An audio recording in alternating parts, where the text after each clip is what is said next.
Good morning, it's NNX from the Northwestern News Network, where we give you your news faster than you can drink your morning cup of joe. I'm Mila Branson. And I'm Allison Miller. Let's dive right into today's top stories. The Northwestern community is waking up to campus dining and hospitality workers walking the picket line for the third day straight. The group, which includes campus cooks, cashiers, and dishwashers, says they're fighting for a fair contract with Compass Group, their employer and Northwestern's food service provider. The union that represents the workers is pushing for increased pay and pension contributions. The strike has forced some dining halls on campus to close, while others have reverted to using plastic dishware and serving frozen food. One cashier at Foster Walker tells NNN she's frustrated with Compass and hopes they'll agree to some of the union's demands soon so she can return to the job she loves. I like my job. I like, like the communication with the students. I would prefer to be at work and working, but unfortunately they don't want to agree to a fair contract. There's no timetable for when the strike may end, but Northwestern says it's committed to keeping dining facilities open with minimal disruption.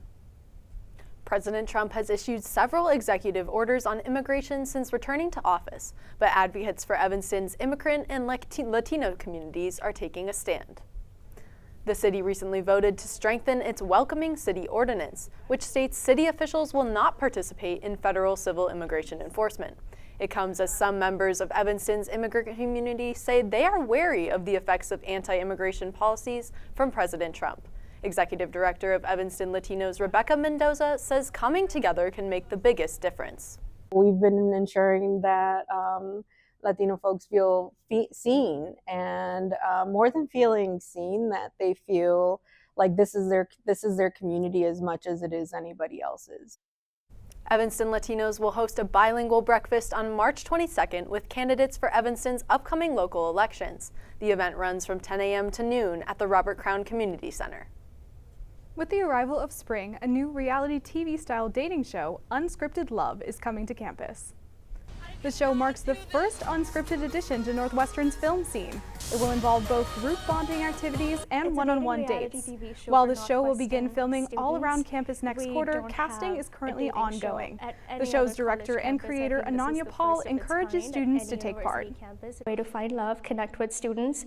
If you don't find love, you can just make friends or become a reality TV star on campus. For those interested in auditioning for the show, be sure to sign up before April 5th. The link to the form can be found at the film's Instagram at unscriptedlove.nu. Weinberg senior Noah Edelman launched The Neuron a year and a half ago, and it has quickly been gaining traction.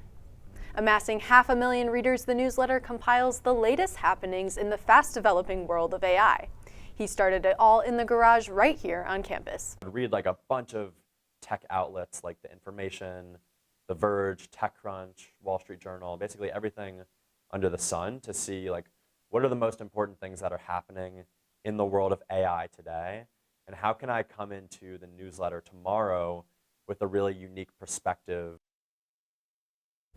This past fall, The Neuron caught the eye of media company Technology Advice, this year who offered to purchase it from Edelman.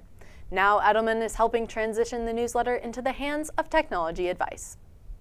Forest Greens, a juice bar in Lake Bluff, has been in business for over 5 years. Owner Anna Marie Ronaldo hopes to encourage her customers to eat clean.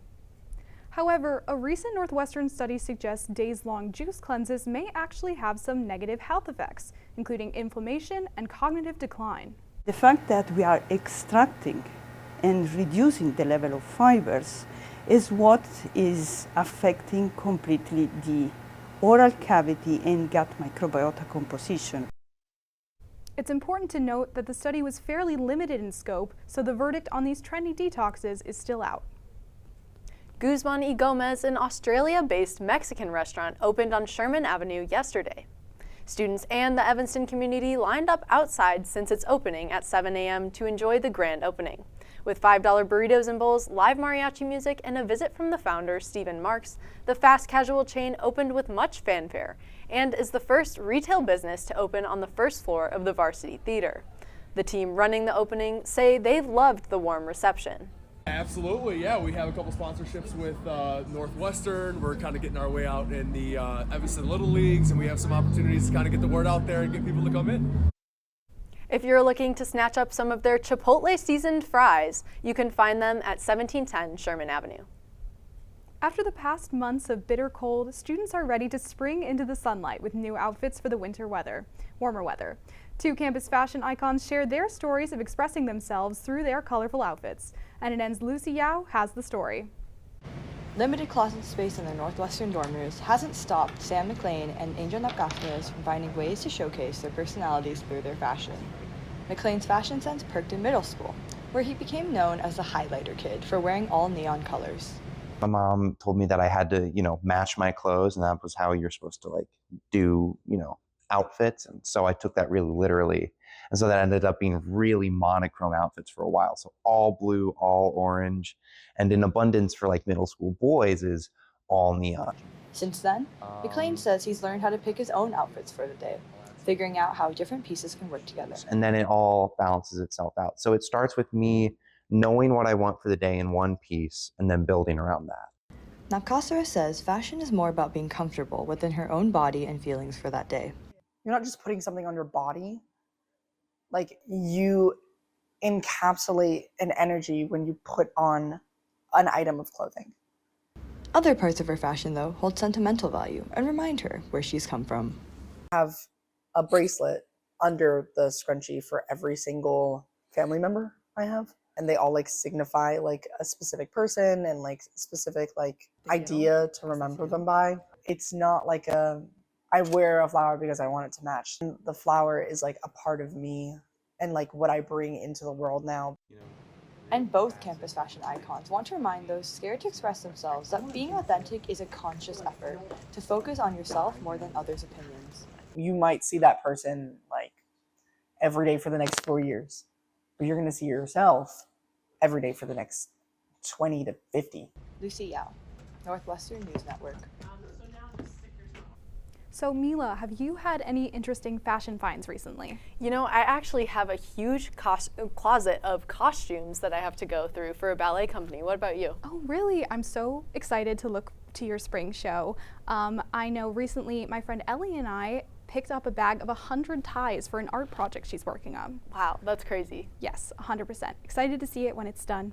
Well, that is all the time we have for you today. Thank you for joining us for our last NNX of the quarter. Stay tuned for NNN Wednesday morning after this. We'll see you in the spring.